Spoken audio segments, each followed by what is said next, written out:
My dear brothers and sisters in Christ, good evening. Good evening, Father. Magandang gabi po sa inyong lahat at punong-puno po ang simbahan natin ngayon. Siguro po dahil birthday ni Mama Mary. Kanina pa pong umaga, punong-puno ang ating simbahan, kaya nga po palakpakan natin ang mahal na Birheng Maria.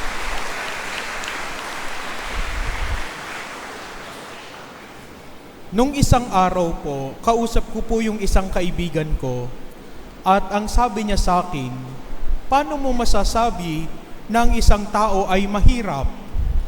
Sabi ko, ang isang tao na mahirap, yung salat, yung higahos, yung kahit isang tuka, yung kinukulang. Sabi niya, bakit? Kahit naman mayaman, kinukulang din. Kahit mayaman, hindi din minsan sapat. At tinanong ko siya, ano ba ang isang mahirap? At sabi niya sa akin, ang isang mahirap, yung laging nag-aantay. Sabi ko, bakit naman? Pansinin mo ang sitwasyon ng ating bansa. Kung sino yung laging pumipila ng mahaba, sila yung mahirap. Pipila ng mahaba para makatanggap ng ayuda. Pipila ng mahaba para lamang gamutin sa ospital. Pipila ng mahaba para lamang makasakay ng jeep pa uwi sa kanilang bahay pagkatapos ng isang araw na pagpapagal. Pipila ng mahaba para lamang sila ay asikasuhin sa isang pagtitipon. Pipila ng mahaba at sila yung laging nag-aantay. Kasi yung mga mayayaman, hindi na pinag-aantay. At ito yung katunayan ng ikalawang pagbasa na ipinapakita sa atin from the letter of St. James. Anong sabi dun sa second letter of St. James sa ating second reading? Dapat ang isang Kristiyano hindi nagtatangi. If the person is shabby clothes also come in, and you pay attention to the one wearing the fine clothes and say, sit here please. Totoo po yung sinasabi ni Santiago sa ating ikalawang pagbasa. Kapag ang itsura ng isang tao ay pinis na pinis, magandang-maganda ang kasuutan, maraming alahas, naka-shoulder bag, aasikasuhin natin, dito po kayo maupo. Tatanungin pa natin, ano po ang gusto nyo? Kape, juice, malamig na tubig, mainit na tubig, idudulot natin ang lahat. Pero kapag ang isang lumapit sa atin, gusgusin, anong sasabihin natin? Mamaya na, may asikaso pa ako. Diyan ka lang muna, babalikan kita. Lagi ang mahirap, nag-aantay. Laging nag-aabang. Kaya po, ito yung pinapakita sa atin ng ikalawang pagbasa. Sino nga ba yung tunay na mahirap? Naalala ko po yung storya ng aking kaibigan. Kami po ay magkasama sa isang parokya at ang assignment po ng kaibigan ko yun na seminarista ay mag-deposit ng pera sa bangko ng pera ng simbahan. At kapag magde-deposit siya, ang suot niya lang po ay naka-shorts at nakaputing t-shirt at naka-packbag. Nandun po yung ide-deposit na pera. Pagpasok niya, hindi siya aasikasuhin ng guard. Pakukuhanin ng number, napakahaba. At mag-aantay siya doon. At susungitan pa siya ng teller. Pero sabi ko, gumawa ka ng technique. Pagbalik mo next week, magsuot ka ng polo, yung clerical. Tapos magsuot ka ng magandang pantalon at black shoes. Pagpasok niya po, inasikaso agad siya ng guard. Pinaupo, sir, dito po kayo maupo. Brother, dito po kayo maupo.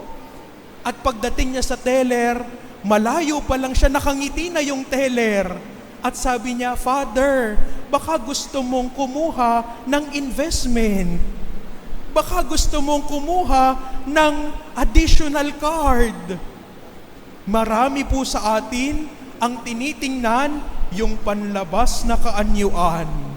Marami po sa atin ang tinitingnan yung panlabas nating anyo. Kaya nga po, huwag kayong masyadong pakakampante kapag masyado kayong inaasikaso. Dahil maganda ang inyong suot, maganda ang inyong kilay, maganda ang inyong lipstick, dito po kayo. Baka ang tinitingnan ang nirerespeto hindi na yung pagkatao nyo, ang nirerespeto na lang yung panlabas nyong kaanyuan. Naalala ko po dun sa pinanggalingan kong parokya, naglalakad po ako ng umaga dun sa palibot ng simbahan at may dumating po naman ng maraming bitbit na mga kahon at sabi sa akin, "Tutoy, buhatin mo nga ito." Ako naman po buhat at inakyat ko po dun sa kumbento. At pagdating po namin dun sa kumbento, pinakilala ko ni Monsignor doon sa babae. Ito po pala yung assisting priest natin dito. At sabi niya, "Pasensya na po kayo. Minsan, ang ginagalang natin yung nakikita ng ating mga mata. Pero hindi natin ginagalang yung tao." Kaya napakaganda nung paalala sa atin ni Santiago sa ikalawang pagbasa. Ang tunay na Kristiyano, hindi nagtatangi. Ang tunay na Kristiyano, kaibigan ng lahat, kaibigan ng mahihirap, kaibigan ang maralita, mga dukha.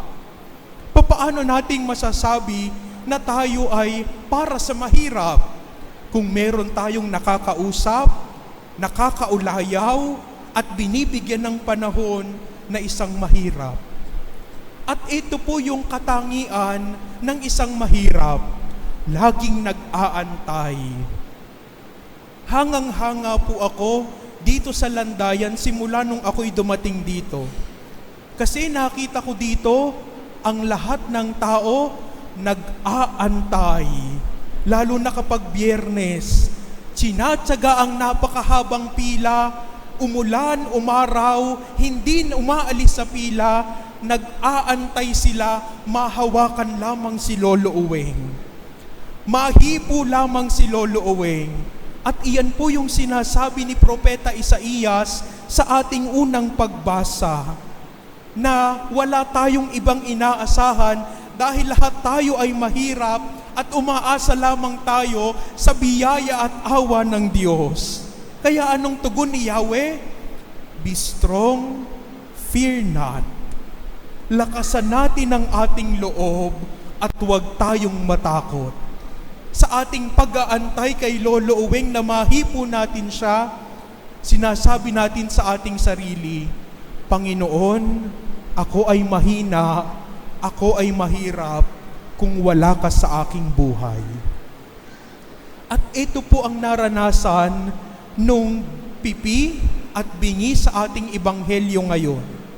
Siya ay nag-antay para makamtan niya ang kagalingan sa ating Panginoon.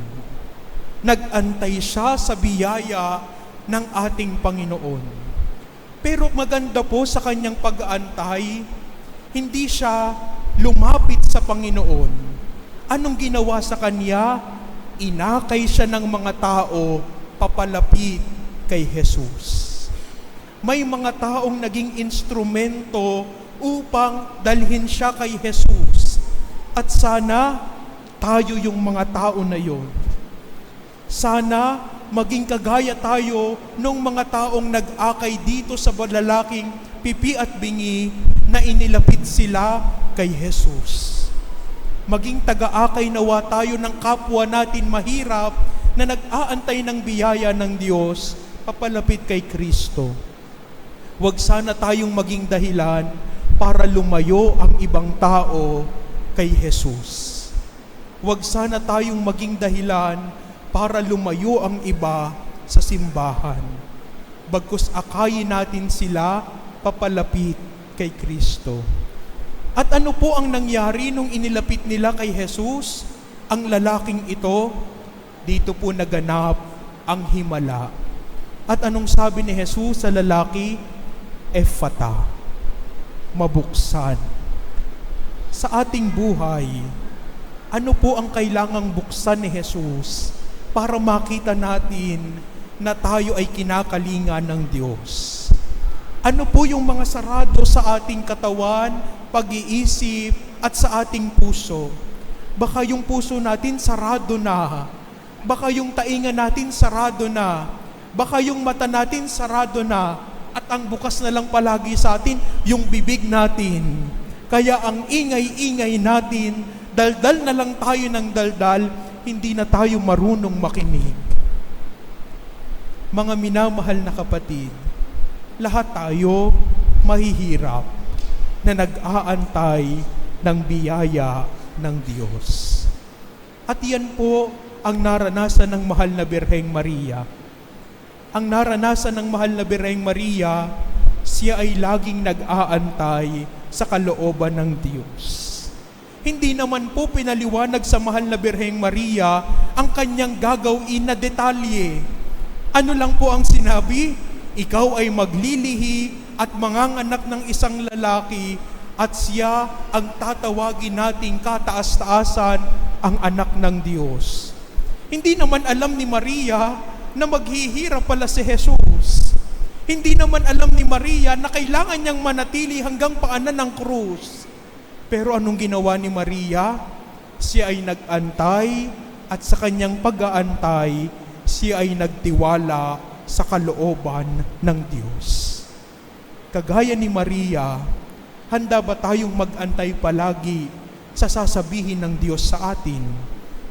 Kagaya ng mahal na Birheng Maria, na hindi ipinagmalaki ang kanyang sarili, pero nanatiling dukha sa harapan ng Panginoon, at sa kanyang pagiging dukha, dito siya inangat ng Panginoon at binigyan ng pangalan ng higit sa lahat ng pangalan at itinangi sa lahat ng babae. Kaya anong sabi kay Maria? Tinanggal niya ang kanyang sarili, kaya siya napuno ng grasya, ng biyaya ng Panginoon. Ito po yung hamon sa atin, mga minamahal na kapatid. Huwag tayong magtangi ng ating kapwa-tao. Matuto tayong magbukas ng ating sarili para makita natin ang pangangailangan ng iba. Bawat isa sa atin, mahirap dahil tayo lamang ay nag-aantay ng biyaya ng Diyos. Lahat tayo ay nag-aantay ng biyaya ng Diyos. Pero sa ating pag-aantay, merong paalala si Propeta Isaías, lakasan natin ang ating loob at huwag tayong matakot. Sa katahimikan ng ating puso, ibulong natin kay Jesus ang ating mga inaantay. Ibulong natin kay Jesus ang ating mga inaantay na biyaya na magmumula sa Kanya. At sabihin natin, Panginoon, ako ay mahirap, pero ako ay yayaman dahil sa biyayang kaloob mo sa akin.